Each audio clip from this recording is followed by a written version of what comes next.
بسم الله الرحمن الرحيم والصلاة والسلام على أشرف المرسلين سيدنا محمد وعلى آله وصحبه أجمعين. Mes chers frères, mes chères sœurs, assalamu alaikum wa rahmatullahi wa barakatuh. Alors notre rendez-vous d'aujourd'hui, Inch'Allah, le premier sera consacré à une méditation, une lecture de Suratu Al-Fatiha. Donc la première sourate du Coran, donc qui s'appelle Al-Fatiha. Cette sourate qui est descendue sur le prophète sallallahu alayhi wa sallam au début de son message, donc ça fait partie des premières sourates révélées. Elle figure tout au début, avant toutes les autres sourates, parce que dans le Coran al-Karim, on utilise un ordre qui s'appelle l'ordre de la récitation.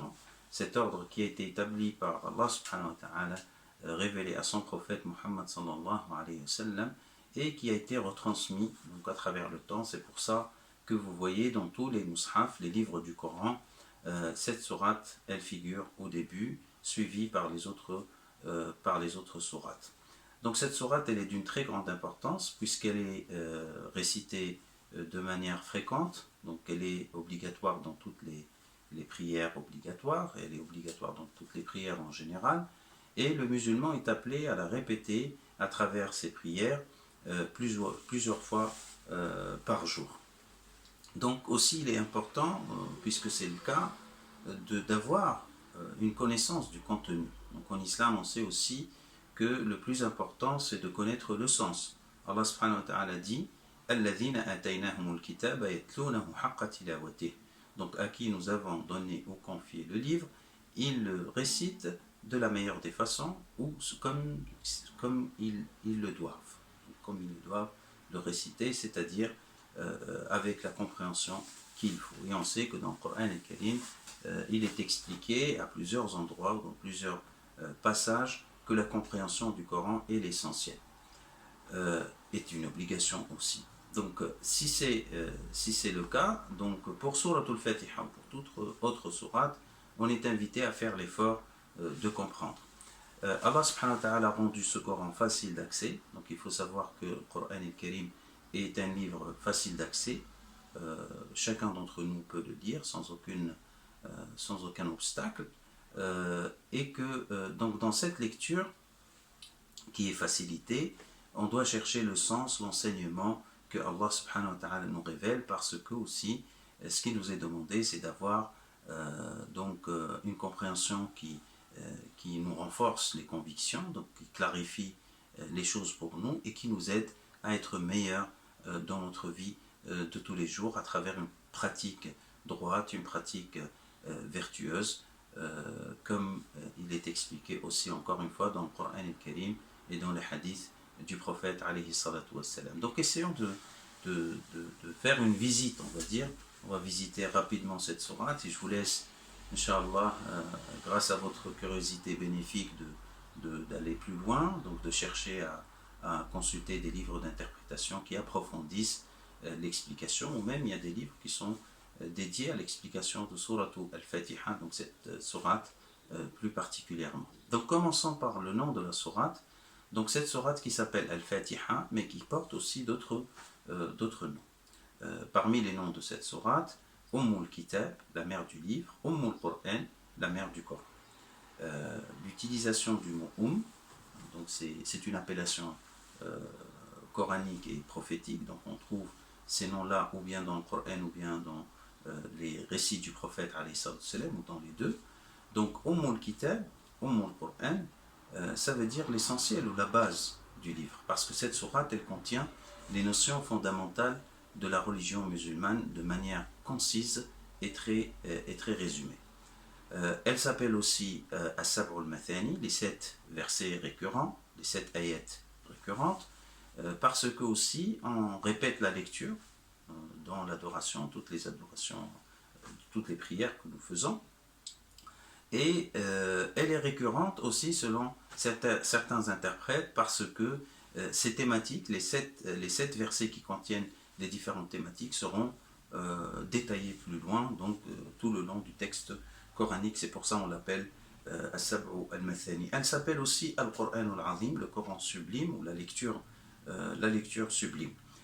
C'est ce qui confirme donc l'importance de cette sourate, cette ouverture du texte coranique. Aussi, son importance, elle est avérée dans les hadiths du prophète alayhi salatu wassalam, qui conditionnent l'acceptation et la validité des prières par la récitation de cette sourate, donc qui est obligatoire. Et sa mise en obligation, c'est pas bien sûr, c'est pas un hasard, donc parce qu'elle a un effet important sur le croyant, donc elle maintient sa foi, elle lui rappelle les valeurs essentielles de l'islam en quelques passages, en quelques phrases. Alors, elle commence par Bismillahirrahmanirrahim, cette formule très connue que nous appelons Al-Basmala, qui est donc recommandée dans tout acte, au début de tout acte. Donc, on le sait, ça en islam, c'est une expression qui mentionne la présence d'Allah subhanahu wa ta'ala dans nos cœurs, dans nos esprits et dans les déroulements de nos agissements, parce qu'on croit fermement que c'est grâce à lui qu'on peut agir et qu'on peut réaliser ce qu'on veut. Et c'est cette expression qui met la bénédiction, comme le dit Rasulullah sallallahu alayhi wa sallam dans un de ses hadiths, tout acte démuni ou qui ne commence pas par Bismillahirrahmanirrahim, il est rompu, donc il n'a pas de suite, ses résultats seront limités et il sera dépourvu de toute bénédiction. Donc c'est essentiel. Cette expression, on la connaît, on l'a dit donc quand il faut la dire, mais là, on est au début du texte coranique, c'est l'ouverture.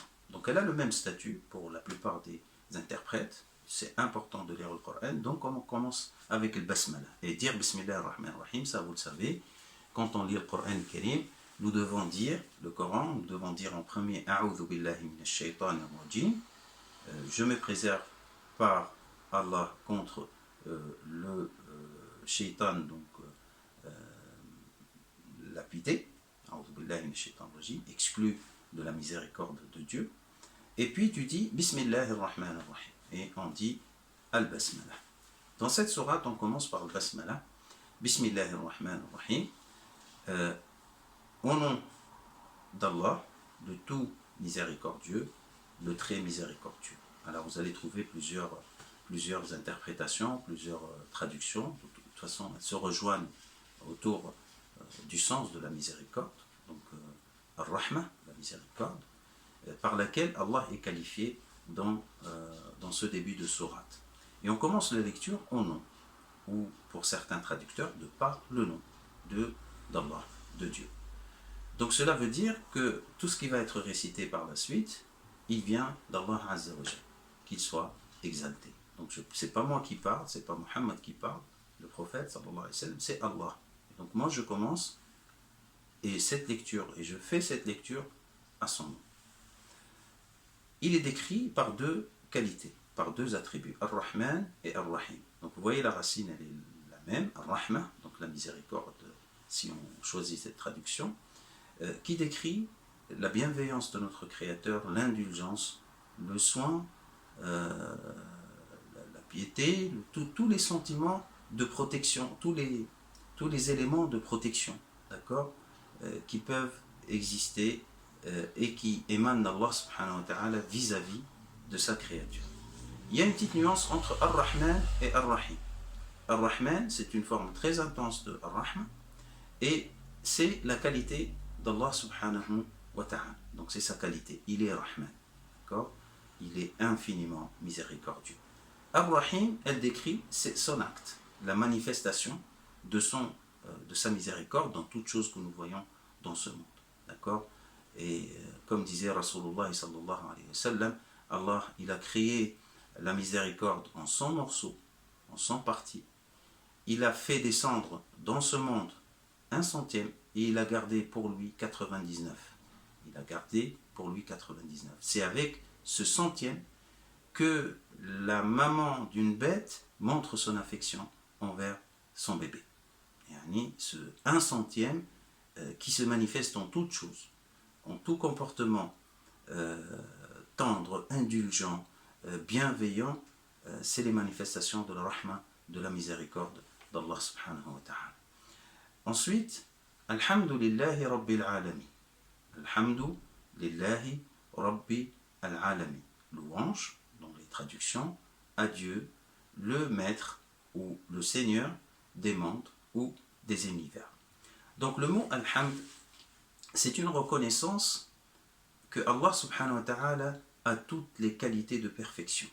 Et il est reconnu pour ce qu'il est, subhanahu wa ta'ala. Donc notre Dieu est parfait, sublime, subhanahu wa ta'ala, au-dessus de toute imperfection, subhanahu.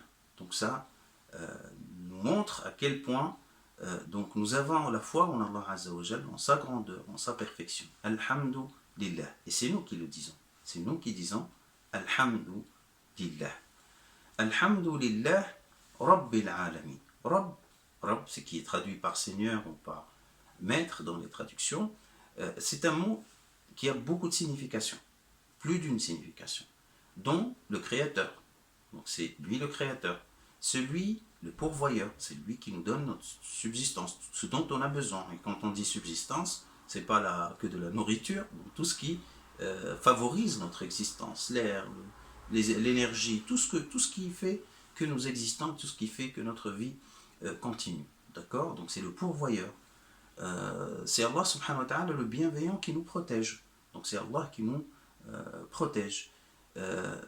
Donc ces trois éléments, et bien d'autres, montrent que traduire par maître ou seigneur, c'est un peu limité. Donc quand on pense à Allah subhanahu wa ta'ala, on pense à ce rapport qui nous lie à lui, en tant que créateur, en tant que pourvoyeur, en tant que protecteur, en tant qu'éleveur. C'est lui qui nous montre le chemin, c'est lui qui nous éduque, l'enseigneur, c'est lui qui nous enseigne, qui nous montre les meilleures des choses qu'il faut suivre. Donc, Rabb, vous voyez l'intensité de ce mot. Al-Alamin. Al-Alamin, c'est souvent traduit ou expliqué par le monde des hommes et des djinns. En vérité, ce mot, il est interprété de différentes manières. Prenons le sens le plus large. Le sens le plus large, comme il est dans certaines traductions, des univers. Des univers, toute la création. Et toute chose en dehors d'Allah est sa création. Donc Allah est Rabb, comme on a expliqué le mot Rabb, de toute l'existence. Il ne s'occupe pas d'une personne, d'un être, il s'occupe de tout le monde. Vous voyez sa grandeur?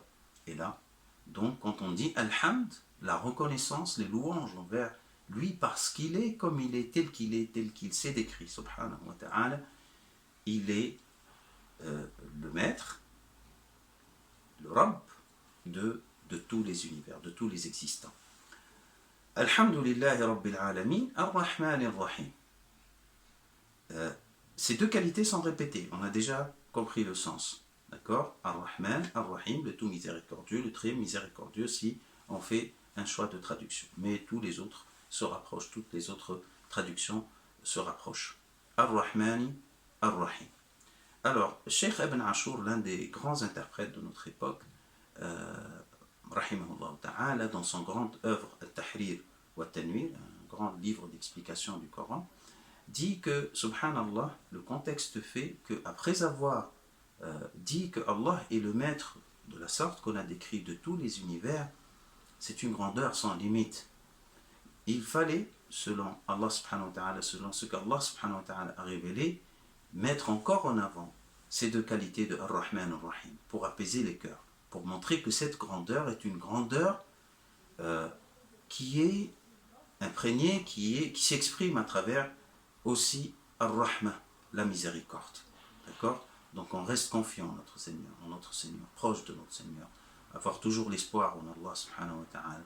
Et sa grandeur est un bien, est une rahma pour tout l'univers et pour toute l'humanité.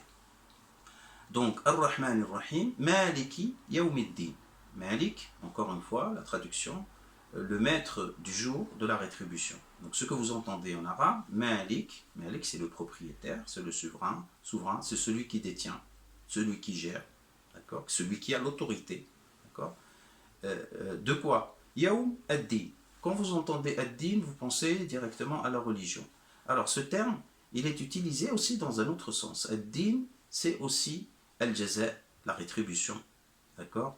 Le jour où on rend des comptes, c'est le jour du jugement. Donc vous voyez après la divinité, tout ce qu'on nous a apporté les deux trois premières ayats, des qualités de notre Créateur Seigneur, subhanahu wa ta'ala, apparaît le deuxième pilier ou l'autre pilier de la foi qui est la foi en la résurrection et au jugement dernier. D'accord? Ça rappelle le musulman quand il dit qu'il est responsable devant Dieu, qu'il aura des comptes à rendre devant Dieu. Mais ça rappelle aussi que ce jour de jugement sera sous l'autorité d'Allah subhanahu wa ta'ala, où il y a la justice absolue, la justice parfaite, complète. Ce qui garde l'espoir dans tous les cœurs opprimés, pour toutes les personnes opprimées, que quelle que soit la souffrance, quelle que soit la difficulté, justice sera rendue de la manière la plus parfaite devant Allah subhanahu wa ta'ala. Et ça met en garde aussi tous ceux qui sont oppresseurs, tous ceux qui abusent, tous ceux qui dépassent leurs limites. Ça les rappelle qu'il y aura un jour où tout le monde rendra des comptes et qu'il faudrait absolument se rattraper avant que Allah subhanahu wa ta'ala nous soumettra à son jugement équitable. Donc ça va dans les deux sens. Pour toi musulman qui lis ce verset, la première des choses que ça réveille en toi, c'est le sens de la responsabilité. Tu lis ce verset plusieurs fois par jour. Donc il y avait avant cette lecture, il y aura après cette lecture, et tu te compares, tu réfléchis sur ton cas. D'accord? Avais-je fait quelque chose qui est de mauvais? Je dois réparer avant que je sois rattrapé par la mort et que je serai jugé devant Allah subhanahu wa ta'ala. Maliki yawmiddin. Ensuite, on dit Iyyaka na'budu wa iyyaka nasta'in. C'est toi seul que nous adorons et c'est toi seul que nous implorons secours. Nous implorons secours. Donc, Iyyaka na'budu, l'expression Iyyaka, elle engendre l'exclusivité. On n'adore que toi. Quelle que soit la traduction que vous trouverez, le sens est nous n'adorons que toi, nous n'implorons que toi. Donc, c'est un verset qui exprime le monothéisme pur, donc aucune association dans l'adoration, ni dans la foi, ni dans la pratique cultuelle, avoir l'intention et la sincérité dans tout ce que nous faisons, et ça prend la forme d'un engagement en vérité. Iyyaka na'budu, c'est toi qui dis, de ta conviction, de ta propre volonté, c'est toi que j'adore, nous adorons, d'accord? Et c'est toi que nous implorons, et toi seul. C'est un engagement. Donc tu t'engages à évacuer toutes sortes de polythéisme, d'associations, de manque de sincérité envers Allah subhanahu wa ta'ala. Et c'est toi que nous implorons, nous demandons ton aide. Et nous croyons fermement qu'il n'y a rien qui peut se passer dans ce monde sans ton autorisation. Ceci veut dire que l'être humain, quand il agit. Il applique la règle de cause à effet, comme notre religion nous a appris, vous savez. Donc l'islam nous dit d'agir selon la science, selon la règle, selon la sagesse, selon ce qu'il faut faire, d'accord? Mais avoir une conviction profonde que le vrai seul soutien, durable, fort, sans attendre un retour, il vient d'Allah subhanahu wa ta'ala. Il y a plein de monde qui peuvent nous aider, et ça fait partie des causes à effet. Mais tout soutien est éphémère, tout soutien est conditionné, tout soutien est limité. Et des fois, c'est un soutien vraiment sous condition, donc il peut nous faire perdre notre humanité ou notre dignité. Avec Allah subhanahu wa ta'ala, les choses se passent avec perfection. Donc, c'est toi que nous implorons réellement. Tout ce qui va se passer est dépend totalement de ton aide. Parce que c'est la vraie, seule aide qui peut nous être attribuée. Donc ça évacue de l'esprit du musulman toute superstition, par exemple. Donc quand tu penses qu'il y a des choses qui peuvent changer ton destin ou ton sort, ou qui peuvent influencer ta réussite ou ton échec, tu te trompes. Appuie-toi sur les causes à effet, sur ce que tu peux réaliser comme élément de réussite, de protection, et appuie-toi certainement sur Allah subhanahu wa ta'ala. Donc il n'y a pas de place aux illusions, aux histoires qui n'ont pas de fondement, au charlatanisme, toutes ces choses que nous refutons. Iyyaka na'budu wa iyyaka nasta'in. Ihdina as-sirata al-mustaqim. Guide-nous vers la voie droite. Donc, nous, et là on parle avec le nous du groupe, Ihdina, guide-nous. Guide-nous vers la bonne direction, le droit chemin. Pareil, les traductions sont multiples. Ce qui veut dire que nous sollicitons d'Allah subhanahu wa ta'ala, nous demandons, là c'est un dua, le verset précédent c'était un engagement, là c'est un dua. Ihdina as-sirata al-mustaqim, guide-nous. Et dans ce dua, on pense à tout le monde. On pense à tout le monde, on n'est pas seul. On a envie que cette guidance couvre tout le monde autour de nous, les plus proches et les plus éloignés. Nous souhaitons que cette guidance, elle soit l'affaire de tous, toute l'humanité. As-sirat al-mustaqim, donc il s'agit d'un droit chemin. Droit chemin, le droit, la droiture, elle engendre deux choses. C'est court, donc elle nous permet d'arriver à notre destination déjà, et deux, de manière sécurisée. D'accord? As-sirat al-mustaqim. As-sirat al-mustaqim, c'est l'ensemble des enseignements qu'Allah subhanahu wa ta'ala nous a transmis à travers ses prophètes et à travers notre prophète Muhammad sallallahu alayhi wa sallam. Mais que des fois on est un peu perdu, des fois notre sagesse ne suffit pas, notre raisonnement ne suffit pas, et ça ne suffit pas en règle. On a besoin d'Allah subhanahu wa ta'ala pour nous éviter les erreurs, pour nous éviter les obstacles, des choses qui ne dépendent pas de nous, des choses imprévisibles, et donc on reste sur cette envie, ce souhait d'être guidé par Allah subhanahu wa ta'ala. Donc, rester sur le droit chemin. Et le musulman, il veut être sur le droit chemin. Le chemin de la justice, de la droiture, de la modération. Parce que les tentations, elles sont nombreuses. D'un temps de prière vers un autre temps de prière, puisque Al-Fatiha se lit lors des prières canoniques, il y a des choses qui se passent. On est tenté par l'argent, on est tenté par plein de choses, on est tenté par les choses de la vie, donc on risque de déraper. Donc on a à chaque fois envie de maintenir le cap de la droiture du comportement, la droiture de la croyance, la droiture de la réflexion, la droiture de la morale, c'est notre envie permanente. D'accord? Et ihdina as-sirat al-mustaqim. Et ce chemin, il est décrit par ceux qui l'ont suivi. Sirat alladhina an'amta alayhim. Donc, ce chemin qui est droit, c'est le chemin de ceux que tu as comblé de tes bienfaits. D'accord? Sirat alladhina an'amta alayhim, de tes bienfaits. Alors, c'est quoi cette catégorie? Deux autres catégories vont être citées aussi. Ghayril maghdubi alayhim, ceux qui ont encouru ta colère, waladdallin, ceux qui sont égarés ou se sont égarés.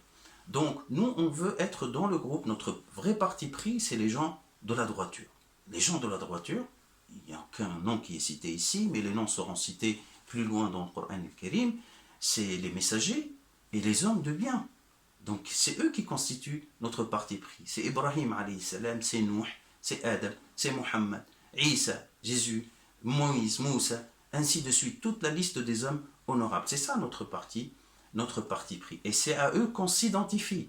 Sirat alladhina an'amta alayhim, que tu as comblé de tes bienfaits. Les bienfaits d'ordre moral.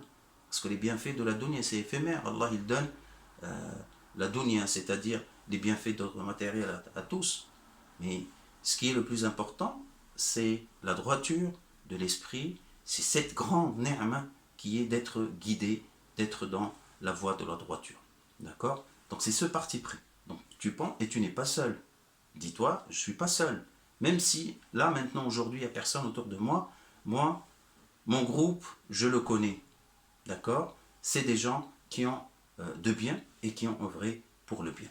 Surat alladhina an'amta alayhim. Ghayril maghdubi alayhim waladdallin. Non le chemin de ceux qui ont couru ta colère, ni de ceux qui sont égarés. Là, il paraît deux groupes. Il y a deux catégories. Ceux qui ont encouru ta colère et c'est ceux qui sont égarés. C'est quoi ces deux catégories de gens? C'est ceux qui ont transgressé les prescriptions d'Allah subhanahu wa ta'ala en connaissance de cause. Donc ceux qui ont contredit les enseignements d'Allah subhanahu wa ta'ala et qui le font exprès, d'accord, en connaissance de cause. Et ceux qui se sont égarés, ceux qui se sont éloignés, ceux qui se sont, à travers le temps, développés des éléments qui n'ont rien à voir avec le din et qui se sont, en raison de ces innovations, de ces ajouts qu'ils ont mis, ils se sont éloignés de din. Ils peuvent être de bonnes intentions, mais en vérité, leur intention ne leur sert à rien parce qu'ils sont éloignés du droit chemin. Ils se sont éloignés du droit chemin, ils ont entretenu l'égarement et l'éloignement, même s'ils ont une bonne intention au départ. Donc il faut faire très attention entre contredire les prescriptions d'Allah subhanahu wa ta'ala et transgresser ce que Allah subhanahu wa ta'ala interdit, et aussi s'éloigner et s'égarer et penser en même temps que tu es sur la bonne voie. d'accord, alors que tu ne l'es pas. D'accord? Donc Allah nous évite d'être ni dans le premier, ni le deuxième, qu'il nous mette dans le groupe de ceux qu'il a comblés de ses bienfaits. Voilà, en gros, rapidement, de manière concise, ce que nous pouvons retenir des enseignements de cette sourate. On ne pourra jamais tout dire, ça c'est sûr et certain. On l'a approché de manière succincte et rapide, mais sachez que, comme le dit Rasulullah sallallahu alayhi wa sallam dans un hadith qudsi rapporté, que cette sourate est un exercice de dua, d'une invocation, d'un échange avec Allah subhanahu wa ta'ala. Donc l'être humain il parle avec Allah subhanahu wa ta'ala. Quand tu dis Alhamdulillahi Rabbil Alamin, Allah il dit mon serviteur m'a loué. Quand tu dis Ar-Rahman Ar-Rahim, Allah il dit mon serviteur m'a complimenté, il m'a fait des éloges, il a mentionné mes attributs. Quand tu dis Maliki Yawmiddin, le souverain du jour du jugement dernier, Allah subhanahu wa ta'ala te dit mon serviteur m'a glorifié ou a placé ma confiance en moi. Quand tu dis Iyyaka na'budu wa iyyaka nasta'in, Allah subhanahu wa ta'ala il dit en réponse à ta parole, qui est sa parole, la parole d'Allah subhanahu wa ta'ala, il dit ceci est partagé entre moi et mon serviteur, et à mon serviteur ce qu'il a demandé. Et quand il dit Ihdina as-sirata al-mustaqim, sirata alladhina an'amta alayhim, ghayril maghdubi alayhim waladdallin, Allah subhanahu wa ta'ala dit ceci est à mon serviteur, et à mon serviteur ce qu'il a demandé. Donc c'est un moment de munajet, c'est un moment où on parle à Allah subhanahu wa ta'ala. Vraiment il faut le ressentir de cette manière-là, il faut le vivre de cette manière-là. Cette sourate qui nous donne de la clarté, cette sourate qui nous donne du sens, cette sourate qui nous donne des enseignements regroupés et intenses, comme vous le voyez, cette sourate qui nous rapproche de notre Seigneur, parce que le moment aussi est un moment d'échange. Tu parles à ton Créateur, tu lui transmets ce que tu as envie d'avoir, donc tes souhaits, et à chaque lecture, il y a un sens qui apparaît. Nas'al Allah subhanahu wa ta'ala an yuwaffiqana wa iyyakum. Nous prions Allah subhanahu wa ta'ala pour qu'il nous donne le succès, qu'il raffermisse nos cœurs. An yuthabbita qulubana ala dinih. Nous le prions aussi, nas'al Allah subhanahu wa ta'ala an yahdiyana ila as-sirat al-mustaqim. Qu'Allah nous guide, mais vraiment vers le droit chemin, qu'il nous maintienne sur le chemin de la droiture, de la bonté et de la bienfaisance.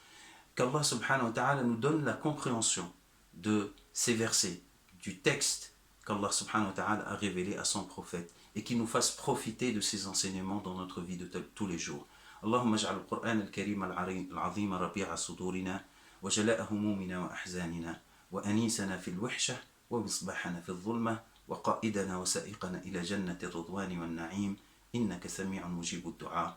Allahumma farrij 'anna kurubana, Allahumma irfa' 'anna al-bala'a wal waba', Allahumma taqabbal minna wa tub 'alayna wa 'afina wa'fu 'anna. وصلى الله على سيدنا محمد وعلى آله وصحبه أجمعين. سبحان ربك رب العزة عما يصفون وسلام على المرسلين والحمد لله رب العالمين. À très bientôt, Inch'Allah. Qu'Allah vous préserve et préserve vos proches. Amin ya Rabbal Alamin.